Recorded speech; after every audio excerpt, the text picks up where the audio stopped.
Focus Entertainment have revealed the details of the next Warhammer 40K Space Marine 2 update. It's the 11th major update and it's named Reclamation.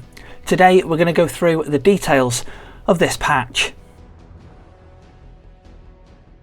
We're going to start with a quick overview of the update, and it gives lots of free content, including a new operation named Reclamation, a new boss fight against the Tyrannid Prime, new rewards and modifiers for stratagems, including 6 new heroic weapons and 6 armour pieces, as well as some new battlefield conditions. Also included with the free content is the Chaos Champion customization. Owners of Season Pass number 2 will also get some new cosmetics as part of this update, those being the Blood Angels Champion Pack and the Salamanders Cosmetic Pack. Going into this patch in some more detail, I'm going to start with the new features. There's a new operation, Reclamation, and it takes place in orbit above Avarax. You're deployed to a critically damaged Imperial cruiser to purge it of the Tyrannids. Also in PvE there's some new equipment, the Sanctified Wrath.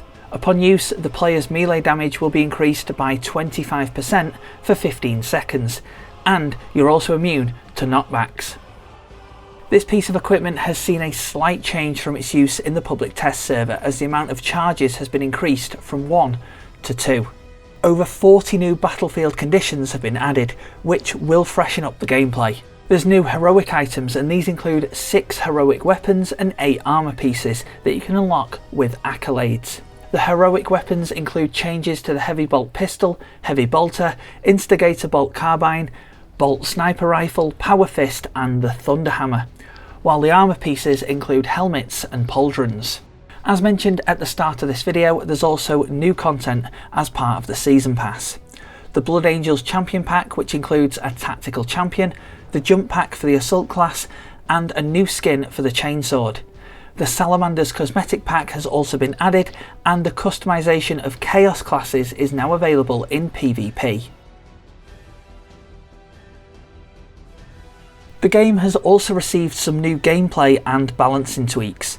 We'll start with the Assault's new feature, and it's seen a set of jump pack dash attacks added for the class. They're much quicker and responsive than normal sprint attacks, and it's seen a slight change from what was seen in the public test server. Jump dash attacks now deal 50% more damage. Tactical and Vanguard will be the next classes that will be looked into, but the developer has said that these won't be coming in patch 12. Melee attacks have also seen changes to the Power Axe, the Double Edge Relic Heroic Chainsword, and the Heroic Power Gladius Power Knife. These melee weapons have been used in the public test server for a while, but they're now available as part of the main game. There has been an issue that has been fixed though with the Heroic Power Gladius, where a damage buff lasted indefinitely.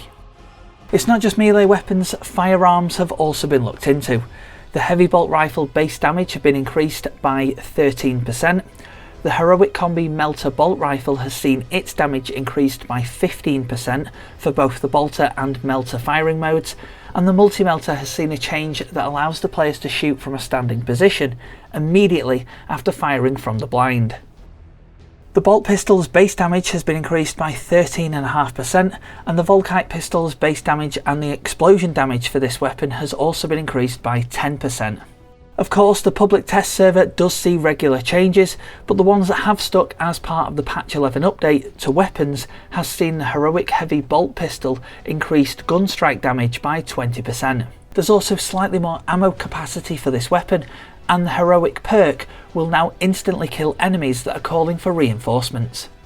The All Ammo Restore perk will not trigger for the Heroic Sniper Bolt Rifle. The developer has said that this was a powerful weapon in the public test server, and they don't want to reduce its effectiveness, but they do want to raise its skill cap. The Heroic Thunderhammer's Assault Ground and Pound will also now spawn a shock zone. The Heroic Power Fist damage bonus for light attacks has been increased by 200%. The Heroic perk now has 15 more meters in its radius, and an issue has been fixed where the perks didn't activate properly. The Heroic Heavy Bolter now works like a fencing weapon as originally intended, and its UI has also been fixed.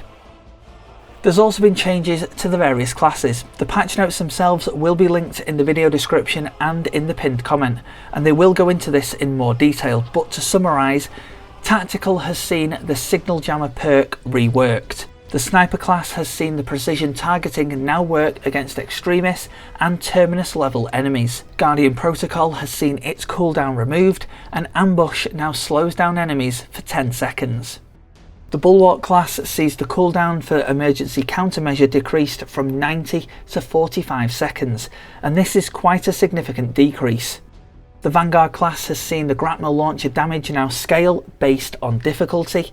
The Retribution perk has also been reworked based off feedback from the public test server. This includes a damage buff increase from 20 to 25%.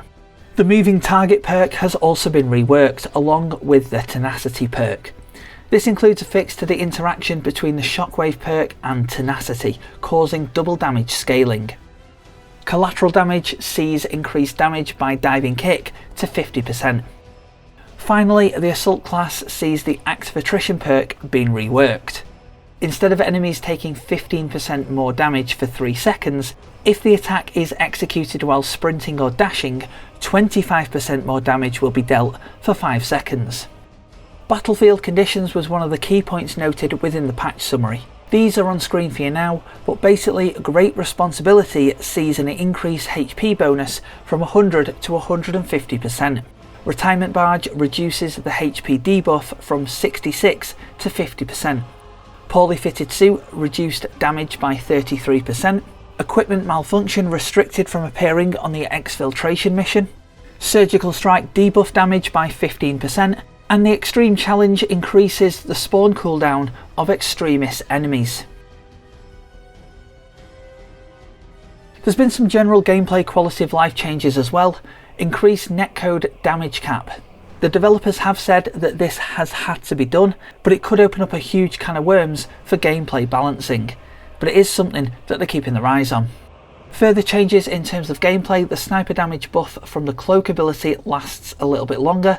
There's now improved sound indication for unparryable attacks. The Pyre Cannon heavy stance behaviour with sprint now matches the other heavy weapons. Customization, levels and AI have also seen some tweaks. In terms of AI, these include the Chaos Spawn, which sees fixes to headshots not registering client side. The Vortex Beast now has a headshot area, and there's also been lots of minor fixes with some animations. Customization changes include bot use for players' class customization, added the ability to sort armor parts by rarity. There's been a fix to the Black Templar Champion, which now sees him chain his power sword properly. There's also been lots of minor customization fixes. And with levels, there's been some minor fixes with the geometry. There's a small list of general fixes, and these include a fix to the Vanguard Restless Fortitude perk, which wouldn't activate when using the grapnel launcher. The sniper ability stopped recharging or working altogether if you hit during its activation. This has now been fixed. After performing a perfect dodge on a Lictor, you weren't able to use a gun strike. You now can. There's been a fix to the Assault class perk's overcharge. It doesn't increase the damage of its overall charged attacks, except for when using the Thunderhammer. 2 perks, Combined Onslaught and Heavy Onslaught for the combat knife, don't apply to dash attacks. There's been a fix to the combat knife Shadow Stab. This was affected by the Combined Onslaught perk instead of the Heavy Onslaught perk, even though it was a heavy attack.